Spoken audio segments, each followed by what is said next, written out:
So, ang nasagap ko dyan, ito pa lang si babae. May kalab team pala yan. Wala naman akong idea kasi nakatira ako sa abroad. May kalab team pala yan.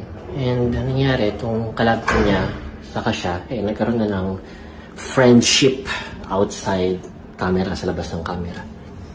Somehow, mas bata, pabor pa yung publiko, trending sila, naging threat to kay real life boyfriend. So parang, para ma-secure niya yung relasyon, para ma-feel niya yung security sa partner niya. Matapos tong love team na to, inalok daw ng kasal.